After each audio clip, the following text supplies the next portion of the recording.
Saudara sekalian,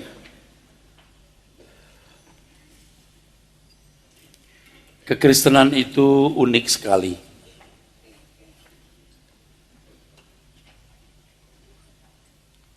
Keunikan di dalam kekristenan harus kita mengerti atau kita pahami dengan benar.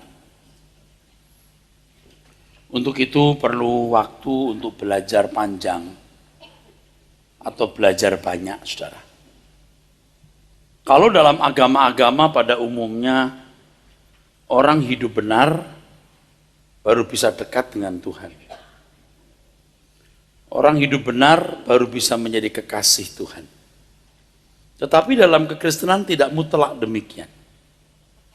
Dan menurut apa yang saya pahami dalam hidup ini, berdekat dengan Tuhan dulu, menjadi kekasih Tuhan, baru kesucian akan terbangun bersama-sama. Sehingga saudara, kalau kita hidup benar, itu bukan karena kita mau mendekat kepada Tuhan, tapi buah dari kedekatan kita kepada Tuhan, buah dari kasih kita kepada Tuhan, buah dari keterlekatan kita dengan Tuhan, adalah kebenaran dan kesucian hidup. Nah, kesucian hidup seperti ini, kesucian hidup yang dimiliki dengan rela. Kesucian hidup yang dimiliki dengan sukacita, bukan dengan paksaan. Anda bisa ngerti maksud saya? Halo? Jadi kalau di gereja hadir orang-orang berdosa, apakah dia koruptor, apakah dia pelacur, atau siapapun dia, apapun keadaannya, kita tidak boleh menghakimi. Ayo bener dong, enggak. Kekristenan bukan agama moral, ingat. Nah, hal seperti ini kadang-kadang kurang bisa diterima, saudara. Saya paham. Seakan-akan saya kompromi dengan dosa. Saudara, Kristen itu unik.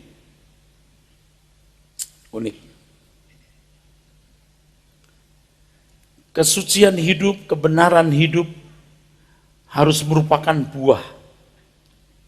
buah dari kedekatan kita dengan Tuhan, keterlekatan kita dengan Tuhan. Jangan dibalik. Sebab kalau dibalik nanti saudara, kesucian dan kebenaran hidup yang dapat diraih menjadi kesombongan. Dan itu dilakukan dengan terpaksa atau karena sebuah tekanan. Berbeda dengan kalau seseorang menjadi kekasih Tuhan dan dengan rela melakukan apa yang Tuhan kehendaki. Sehingga apa yang baik, apa yang benar itu terwujud dalam hidup kita menjadi irama. Not just to do, but to be. Not just to do, but to be.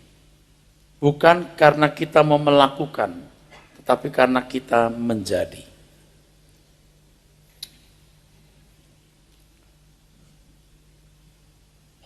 Hukum yang penting yang saudara-saudara sekalian harus mengerti dan terima, bahwa menjadi orang Kristen yang sejati itu rela hidup tidak wajar. Rela hidup tidak wajar. Tidak wajar bukan jadi aneh lalu kita menjadi batu sandungan. Tidak wajar dalam artian bahwa kita disetting Tuhan untuk menjadi mempelai Tuhan. Menjadi mempelai. Menjadi kekasih Tuhan. Ini penting, saudara. Kekasih. Atau menjadi mempelai.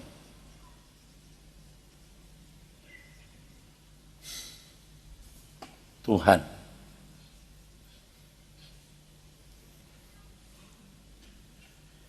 Tidak ada masa yang hebat seperti masa yang dialami manusia pada zaman Perjanjian Baru. Anak manusia bisa menjadi mempelai Tuhan. Kata mempelai di sini jangan dikaitkan dengan hubungan pria wanita yang ada unsur seksual, unsur seks. Mempelai di sini tidak menunjukkan kedekatan atau keterlekatan, saudara. Saya menjelaskan tadi pagi, dan ini ada kaitannya dengan soal berhala, saudara. Kita itu dari kecil, dari muda, itu mewarisi gaya hidup, cara memandang, cara berpikir, cara bernalar, dan mindset yang salah. Chemistry kita itu chemistry fasik. Yang pertama kita menerima gen atau DNA, deoksiribonukleik acid, atau dosa warisan yang disebut sinful nature.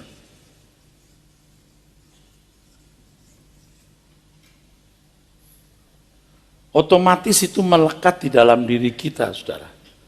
Lalu yang kedua, kita menyerap dari milieu atau lingkungan.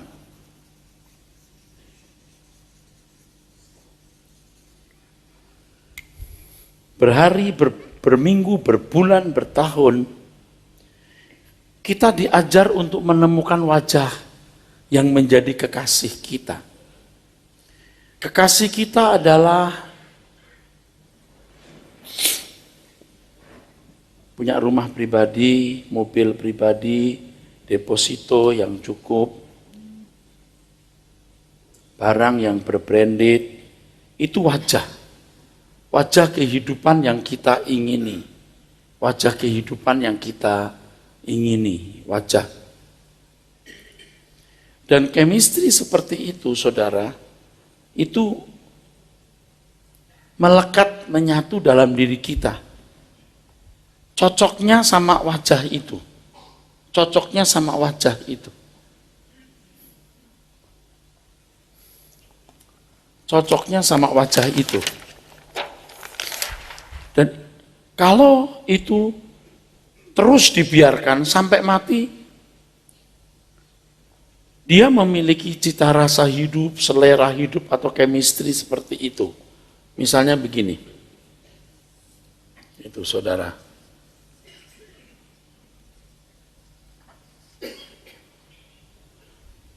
Mau seperti ini, wajah ini.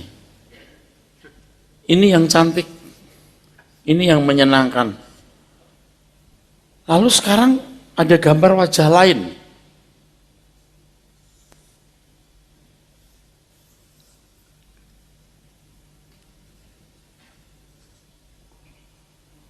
Nggak jauh beda sih.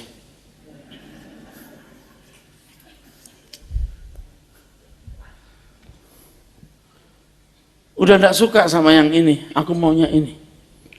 Dan ini kan misteri kehidupan, saudara. Anda pernah lihat enggak seorang berkebangsaan barat atau orang bule, ganteng, terus wanita di sebelahnya itu mbak-mbak gitu. Enggak gini. Ini pembantu rumah tangga saya lebih cantik dari ini. Ini kenapa ya dia digandeng begitu? Kita nggak bisa ngerti. Apa you nggak lihat ya? Apa you buta ya? Kita ngelihat gitu, kita bingung, saudara. Nggak tahu gimana gitu. Anda pernah lihat nggak ada wanita yang cantik gitu, tapi prianya itu mukanya geradakan seperti jalan rusak Cibinong.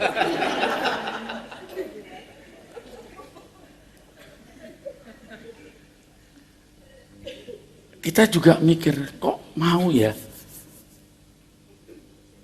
Kalau orang sudah terlanjur membangun cinta, saya mau yang begini nih, yang begini nih. Memang pada mulanya ya saudara, pada mulanya mungkin tertariknya sama betisnya, atau bentuk hidungnya, atau mungilnya, atau apanya.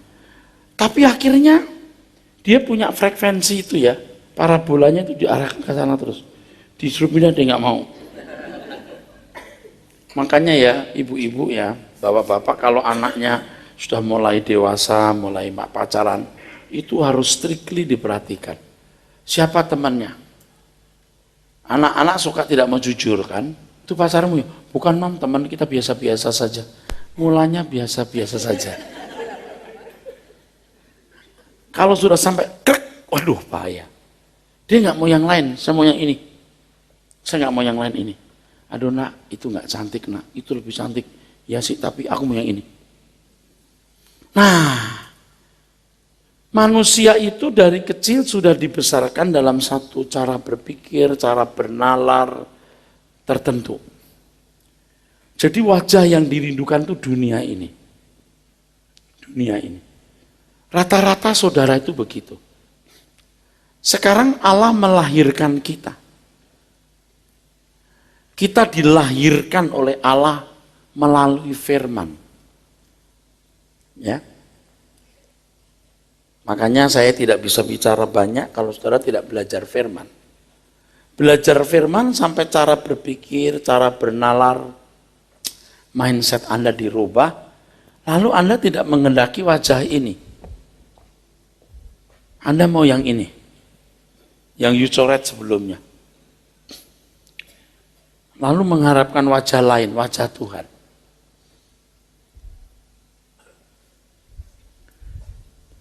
Tadi saya sudah katakan tidak ada masa yang lebih dahsyat dari masa kita. Nah, bicara soal berhala, eidolo, begitu dalam bahasa Yunani. Berhala itu artinya sebenarnya sesuatu yang disembah. Sesuatu yang disembah.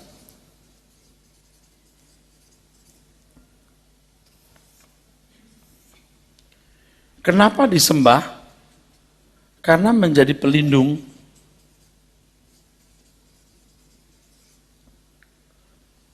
Karena jadi pelindung, sumber kebahagiaan,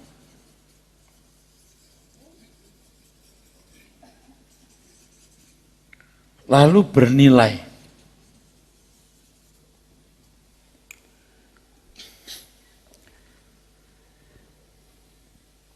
Nah, kalau di perjanjian lama, saudara, bangsa Israel menyembah Dagon, Baal, Asitoret, Asyera, Milkom, Moloch. Kenapa menyembah banyak dewa-dewa? Karena dewa-dewa ini memiliki fungsi. Ada dewa perang, dewa kemakmuran, gitu, ya. Dan mereka merasa terlindungi oleh dewa-dewa itu. Kalau bangsa Israel menyembah dewa-dewa itu, namanya berhala. Jadi dewa, namanya berhala yang disembah. Nah, ini standarnya bangsa Israel. Standar bangsa Israel ini tidak boleh menjadi standar orang percaya. Maksudnya, kalau saudara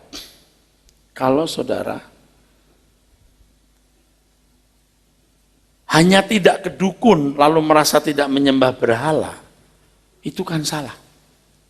Merasa tidak menyembah berhala karena tidak ke dukun. Meja abu dibakar, kan begitu kalau pelayanan pelepasan itu ya. Kalau saya minta disarankan gimana meja abu, kasih koko yang paling gede, kasih adik. Bakar aja, jangan melukai yang masih hidup. Tapi ini berhala Pak, bagimu berhala tapi bagi yang lain tidak.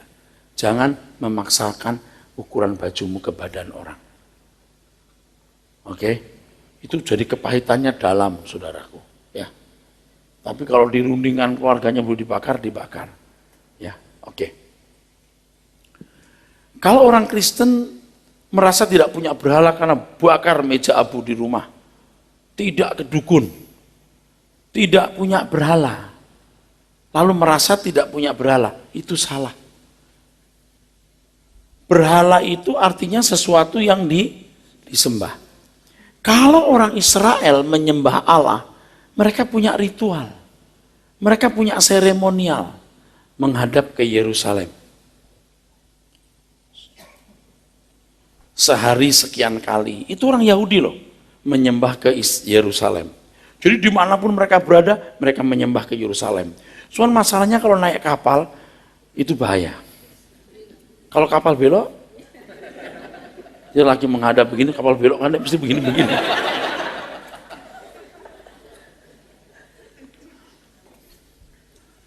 Itu kalau orang Yahudi begitu, ya. Mereka kiblatnya ke Yerusalem. Kita kiblatnya kemana? Nah, kalau gereja Betel Indonesia itu kantor pusatnya di Jalan Ahmad Yani, bypass ya. Nah, ini kalau orang Semarang mesti menghadap Jakarta, Ahmad Yani. Begitu. Kita tidak punya kiblat secara fisik. Kita tidak punya ritual-ritual. Orang Kristen tuh tidak punya tata cara menyembah secara fisik, tidak punya. Ya, kalau orang Yahudi punya, kita tidak punya. Ada orang berkata, Pak, kalau kita berdoa buka mata boleh nggak? Oh boleh. Tuh kenapa tutup mata? Ya karena mau konsentrasi. Kalau Anda sudah bergaul dengan Tuhan lama, itu berdoa sambil buka mata, sambil naik sepeda, pagi olahraga, atau naik motor, atau naik mobil, itu gampang. Duduk di bus atau di pesawat terbang begini, berdoa. Kenapa tutup mata? Supaya konsentrasi.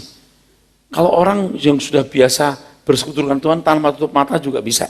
Makanya kalau berdoa kan saya sering begini, kami bersyukur ya Tuhan. Mau saya terbuka, tapi pasti kosong. Oh ini, kami bersyukur Tuhan. Nah ini, enggak boleh. Konslet itu. Kan kalau orang nggak konsentrasi kan begini, oh Bapak di surga, bakso. Nah ini kan, ini kurang ajar ya. Di gereja pun juga nggak boleh. Kadang-kadang kita kan doa kan untuk lebih konsentrasi kan doa. Nah kalau buka mata kan, oh Tuhan Yesus, kita.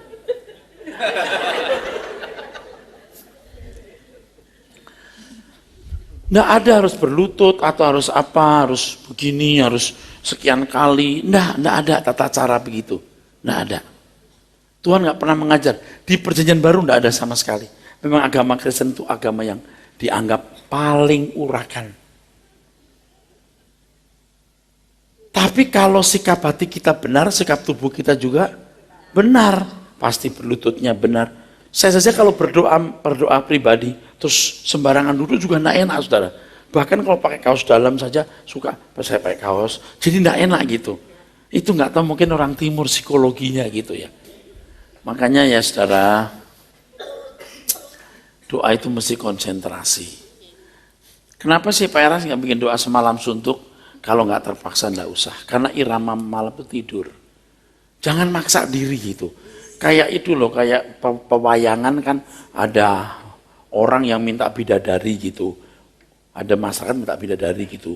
Terus dia puasa sampai gonjang ganjing nirwana, gonjang ganjing sampai Bathara Guru, Bathara Narada vertigo gitu. Terus hai Adida Bathara Narada turun ke bumi. Siapa orang ini yang sampai kita gonjang ganjing gitu. Terus Bathara Narada turun, dia balik lagi. Kakanda Bathara Guru. Ada orang minta bidadari, mengerti enggak? Orang Bali aja, mengerti enggak? Tuhan tuh nggak bisa begitu. Dulu saya nggak ngerti, saya bikin begitu. Sampai seminggu 2 kali doa semalam suntuk. Saya sering panas dalam. Waktu masih muda. Sekarang saya nggak mau. Malam tidur doa. Karena orang, wah kalau doa malam lebih kusuk. Ya memang, kalau fisikmu bagus. Kalau enggak kan tidak. Menyembah Tuhan. Itu memang nggak ada tata cara. Tapi orang harus bijak. Sikap tubuh yang baik, waktu yang baik gitu. Menyembah itu enggak pakai angkat tangan lah, berlutut lah. Kristen tuh enggak pernah ngajarin begitu. Ya, tidak pernah mengajarkan begitu. Sebab yang namanya menyembah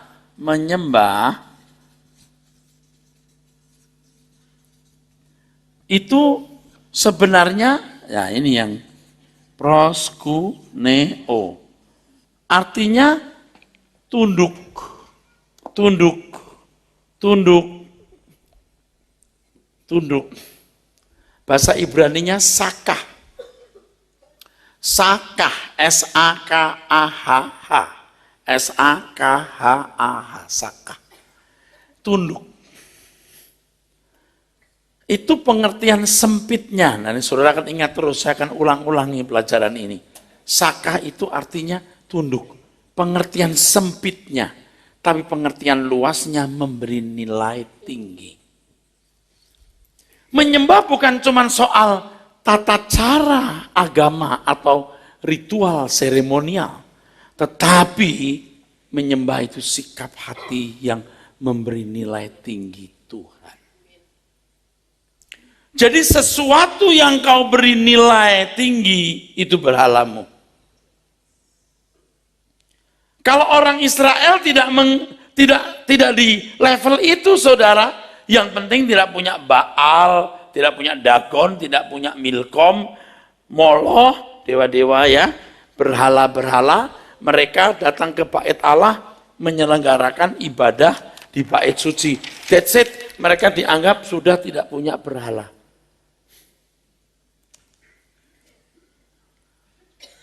Tetapi orang Kristen tidak begitu. Tuhan melihat ini, saudara. Urutan pertama itu apa dalam hidup kita? Sebenarnya kata urutan juga tidak tepat, saudara. Seluruh wilayah hati kita ini wilayah Tuhan. Itu yang benar. Dan tidak boleh ada benda masuk sini. Kalau benda itu tidak diizinkan Tuhan, masuk.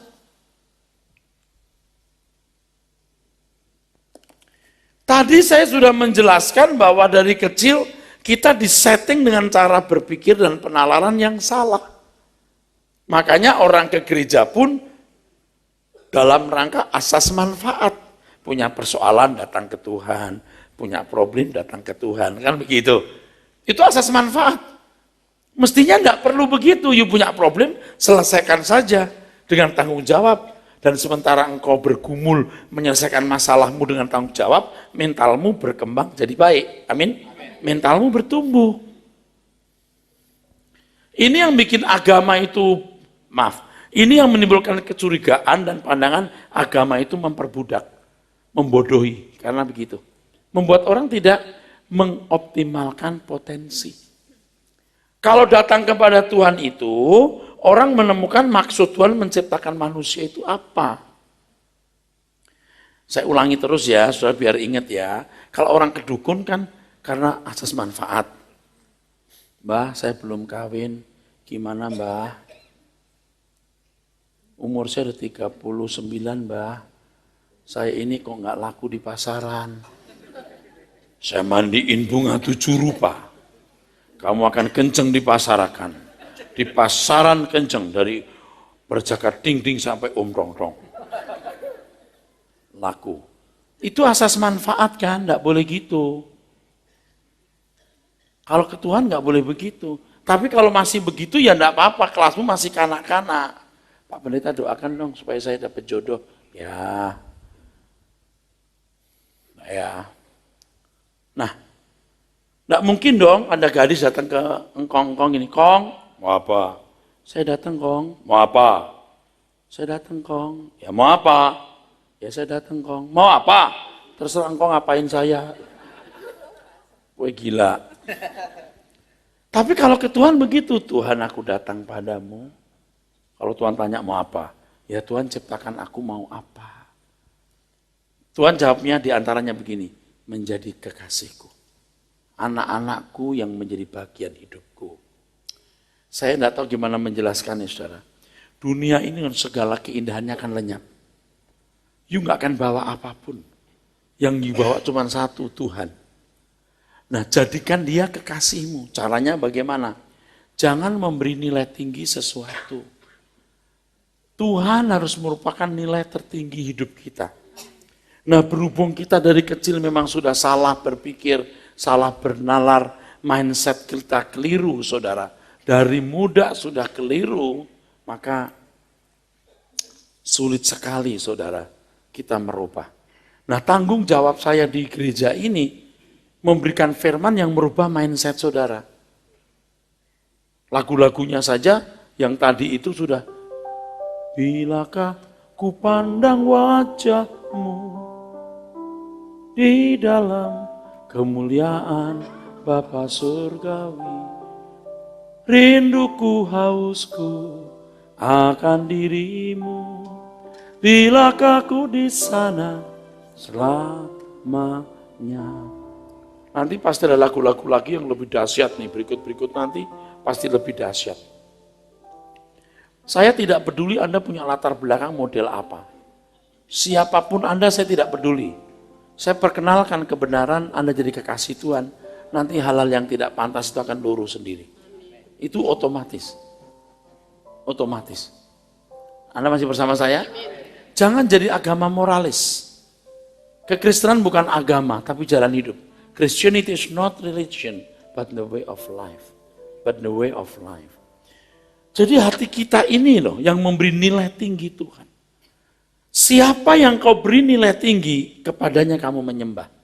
Makanya di Lukas pasal 5, 4, Lukas 4, ayat 5 sampai 8, Iblis berkata, kuberikan dunia kepadamu kalau kau menyembah aku.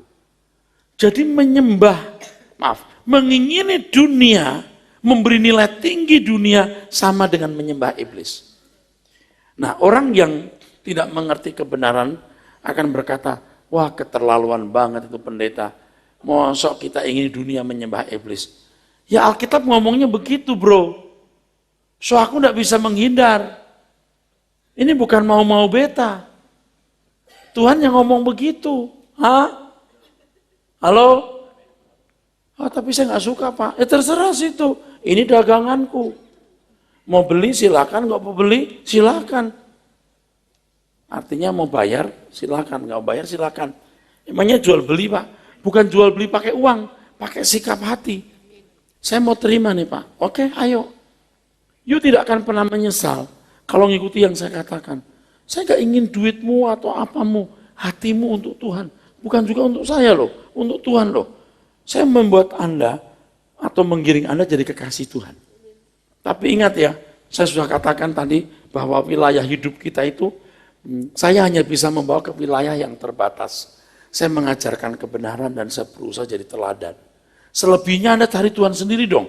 Doa tiap hari ketemui Tuhan.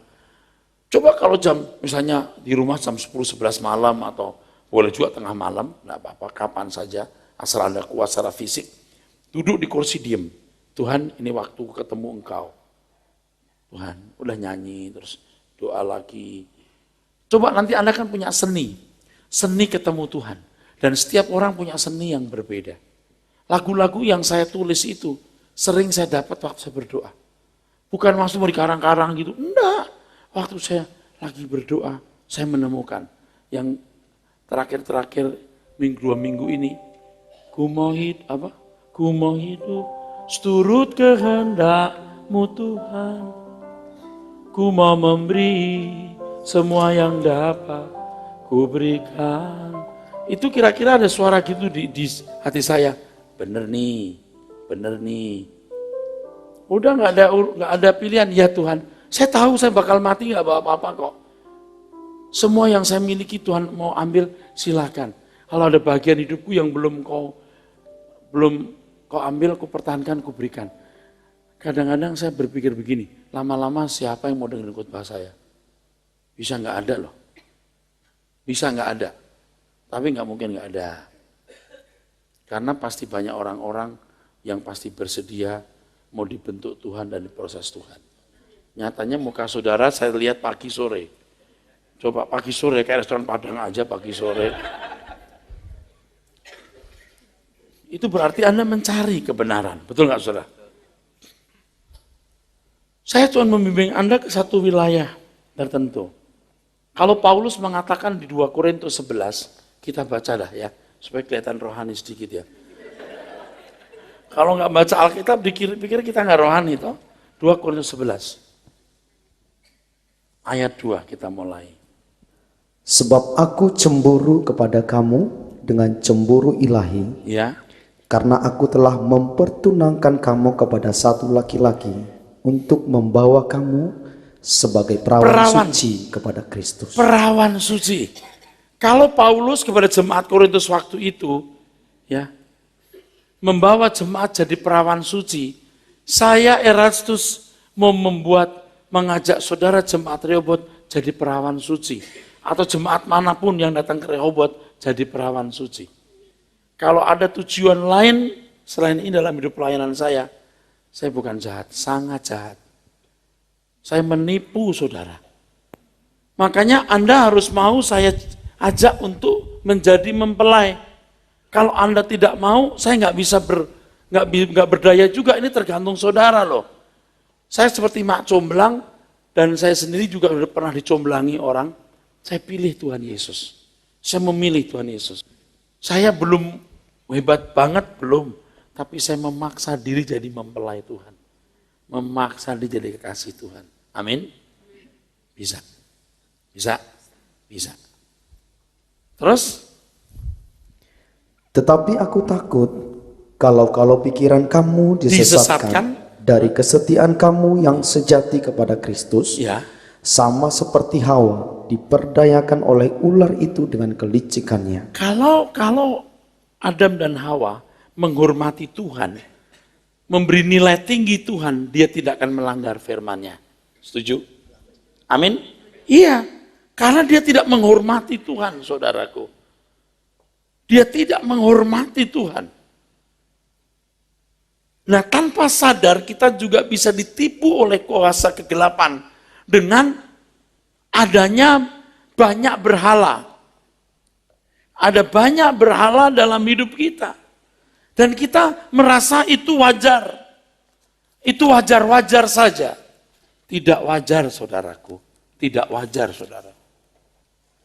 Saya telah bergumul mati-matian. Dan kadang-kadang jujur ngomong ya, saya berpikir begini, ya Tuhan,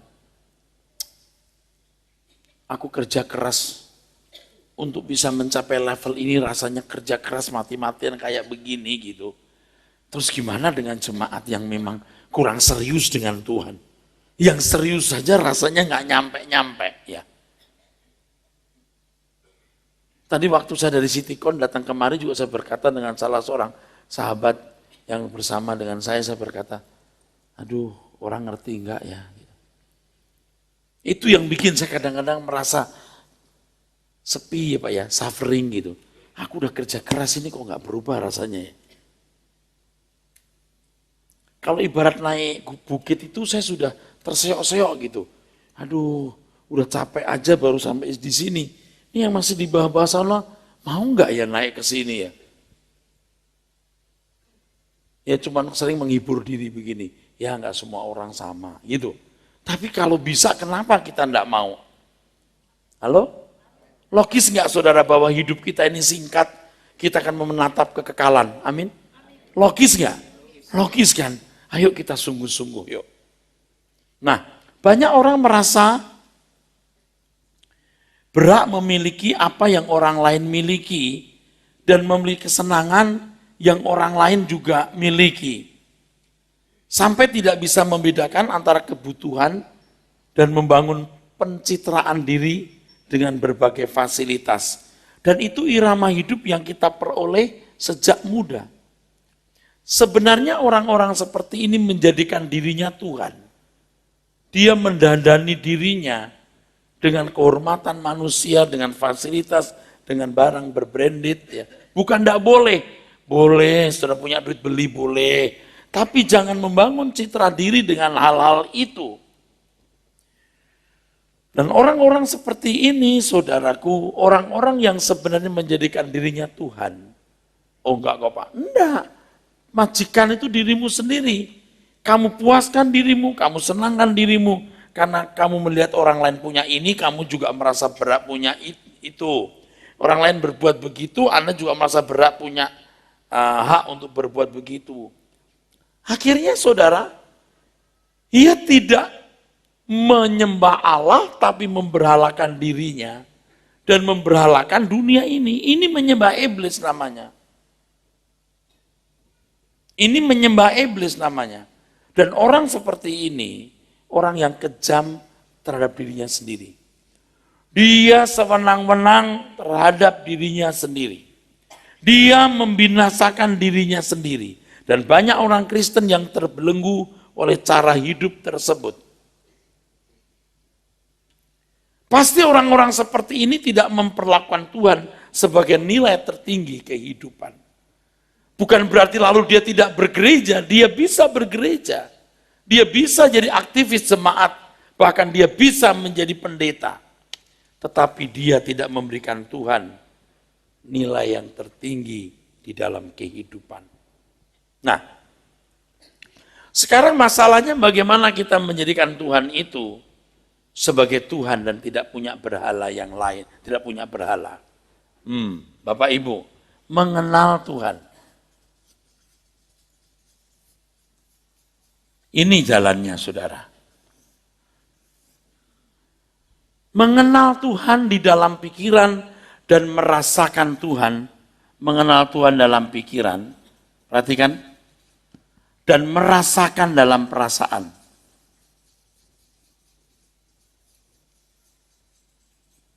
Perasaan. Nih, hal-hal yang sulit saya jelaskan, tapi saya jelaskan. Saudara, saya minta konsentrasi ke saya, ya. Oke. Yang pertama rumusnya begini rumusnya. Pusat hidup manusia itu pikiran, setuju nggak? Pikiran harus benar, baru perasaan akan terbimbing kepada hal yang benar. Kalau pikiran sudah salah, nah mungkin perasaannya benar. Nah, pikiran mengenal Tuhan dengan benar dan merasakan Tuhan. Tuhan itu hidup dan harus bisa dirasakan, saudaraku. Kalau saudara nyanyi ya, kulabuhkan rinduku di peluk hatimu. Mungkin waktu Anda menyanyi, Anda ikut-ikut saya. Walaupun Anda tidak atau belum memiliki perjalanan sepanjang saya. Belum sepanjang saya. Memang tentu beda, saya sudah jalan begitu jauh dan berjalan jauh dengan Tuhan. Kalau nyanyi, kulabuhkan rinduku di peluk hatimu. Beda, saudara. Saya punya pengalaman yang tidak bisa terungkapkan.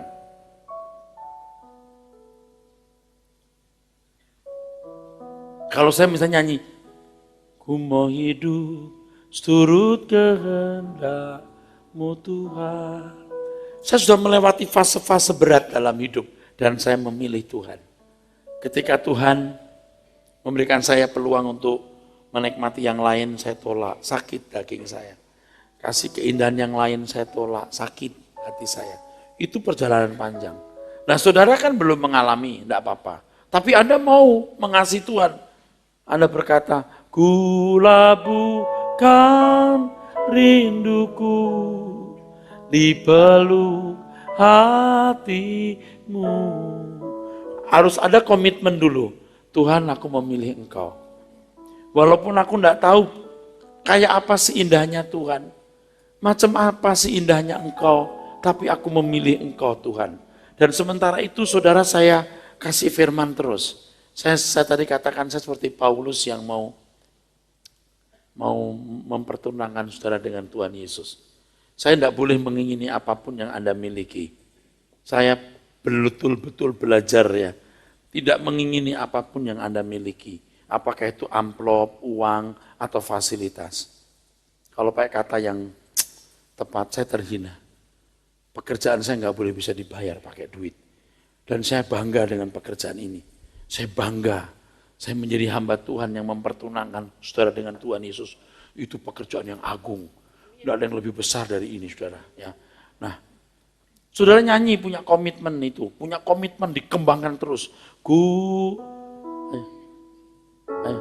Ku labuhkan rinduku di peluk hatimu. Terus gitu ya. Tentu kau merasa yang ku rasakan. Nah, ini gambaran begini. Kalau saya sebagai pendeta juga bisa jatuh ke kesalahan itu, Anda juga bisa. Berhalanya itu duit. Berhalanya itu harga diri. Berhalanya itu kehormatan. Berhalanya itu kenyamanan hidup.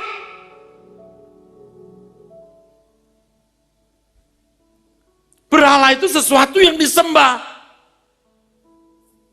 Dan hari ini saudara harus jujur, banyak berhala di dalam hidupmu yang belum kamu lengserkan. Tapi kalau saudara dengar firman Tuhan tiap hari, Selasa, Rabu, Selasa, Jumat, Anda tiba-tiba kan turun kan? Dengan sendirinya itu bisa turun. Nggak apa-apa. Saya mau jadi pejuang Tuhan yang tidak kenal lelah. Saya khotbah terus. Pokoknya saya hajar terus. Kayak tembok saya gebukin terus.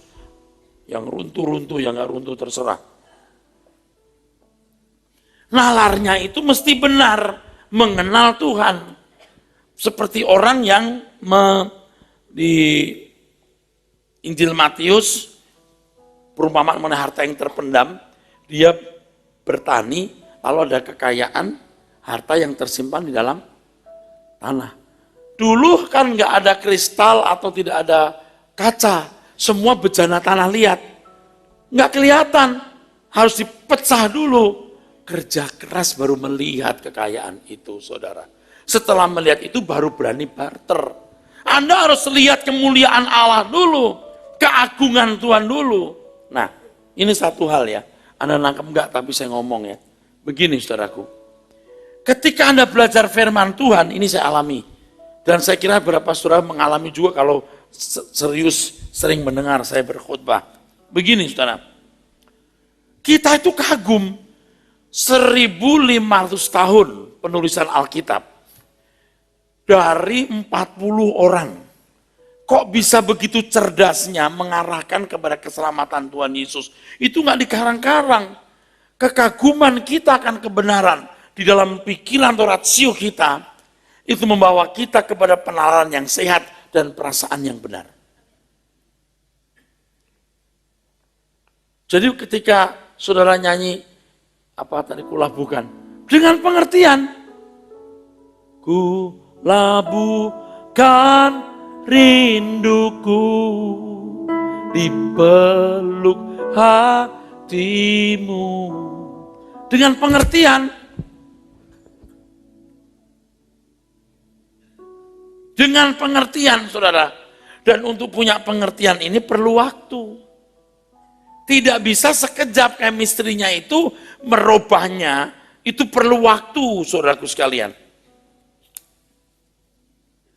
Nah, kalau seseorang sudah belajar mengenal Tuhan, kita kagum kebenarannya lewat firman Tuhan, tolong dengarkan CD khotbah saya tiap hari. Perasaan kita kembangkan untuk menyentuh Tuhan. Ya, merasakan dalam perasaan, merasakan Tuhan dalam perasaan kita. Sampai akhirnya, saudara bisa berkata kepada Tuhan, Lord, you are my everything.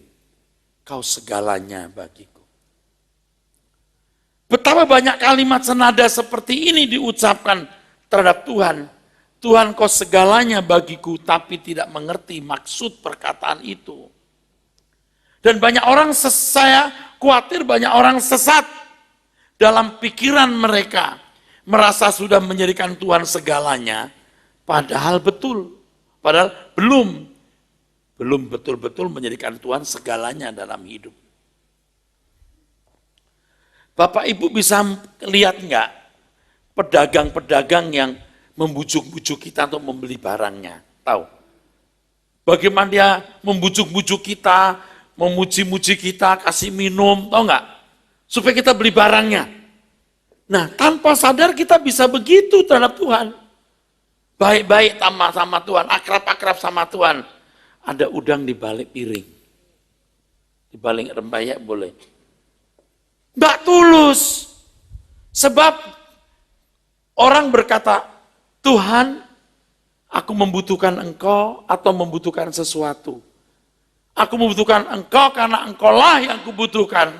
Aku membutuhkan Engkau karena sesuatu atau karena Engkau sendiri, itu beda. Tapi dalam pelaksanaannya hampir gak kelihatan bedanya. Nangkep saudara?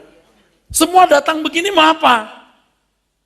Nah, tapi saya percaya kalau sampai datang ke tempat ini, udah pasti pada umumnya orang udah tahu. Gue mau diomelin. Cucu teman saya, tadi kita ngomong-ngomong, lucu banget anaknya. Kecil umur 3,5 tahun, tapi pinter bahasa Inggrisnya, pinter. Dia bilang, oh Pak Ayas, maya-maya. Kalau kota, maya-maya. Dia taunya saya marah-marah.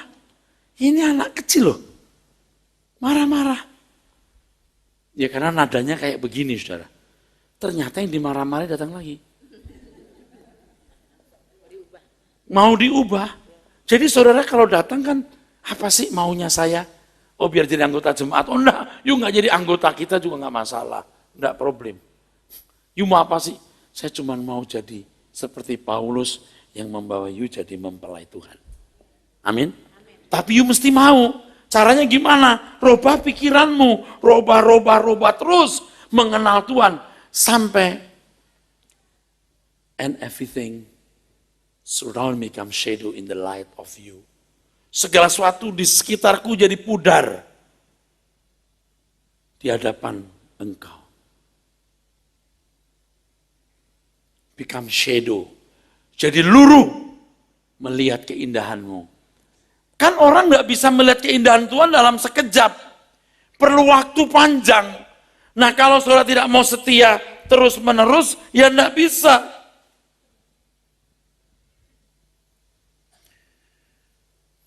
Dan Paulus mengatakan di dalam tulisannya bahwa kekayaan Kristus itu tidak terhingga.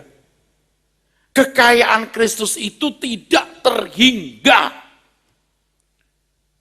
Sampai kita bisa berkata seperti pemazmur berkata, sekalipun tubuhku dan dagingku habis lenyap, gunung batuku dan bagianku tetaplah selama-lamanya. My mind and my body may grow weak, but God is my strength, He is all I ever need. Itu lagunya gimana Pak? Sekalipun, apa itu? Sekalipun dagingku dan hatiku habis lenyap, gunung batuku dan bagianku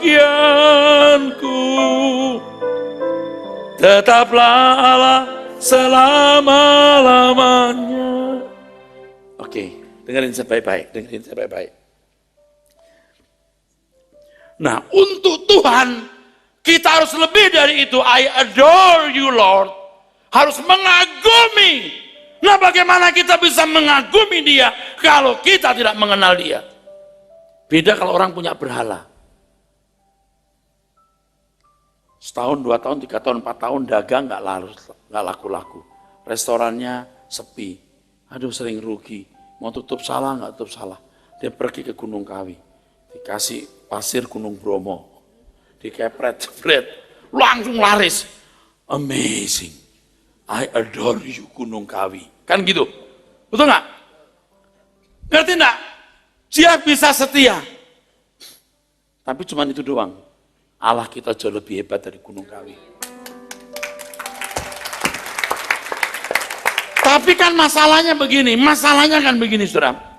Kalau berhala-berhala di dunia, itu kan memuaskan hasratmu, betul nggak? Kalau Tuhan tidak. Tuhan menuntun kita kepada kebenaran. Itu masalahnya. Ya Tuhan, berkati Tuhan usahaku. Tuhan nggak berkati. Kayaknya. Kalau kamu kaya berbahaya, nggak usah ya, pas-pasan aja. Itu masalahnya. Jadi nggak bisa kagum sama Tuhan. Lalu gimana caranya kagum? Kenali jalan keselamatannya. Bahwa engkau dibentuk untuk mewarisi langit baru, bumi baru. Bahwa engkau tidak disempurnakan seperti Bapa di surga. Bahwa engkau harus mengenal the whole truth. Sampai Anda bisa kagum dan berkata, I adore you Lord. Mengerti kebenaran. Tepuk tangan.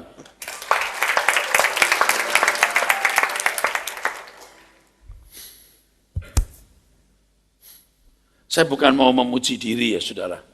Yang tadi jalan itu, teman saya bilang gini, saya lihat Pak Era satu yang waduh nggak diragukan. Membela Tuhan tanpa batas. Oh, ya aja saya, oh ya. Kalau saya boleh kasih komentar, kenapa bisa begini saya? Saya mengenal Tuhan saya. Saya mengagumi Dia. Saya belajar firman day by day dan tidak bosan-bosan, saudara. Saya mengenal Tuhan. Saya mengagumi Dia. Jadi ketika saya berkata, ku labuhkan rinduku di peluk hatimu. Aku yakin, aku tidak pilih yang lain. Aku pilih Tuhan saja. Sekarang saya belum stabil, ibarat naik pesawat itu belum stabil betul. Tapi sudah terbang terus. Saya hanya memilih Tuhan dalam hidupku. Sekalipun daging hatiku habis lenyap, gunung batuku dan bagian tetaplah Allah selama-lamanya. Amin.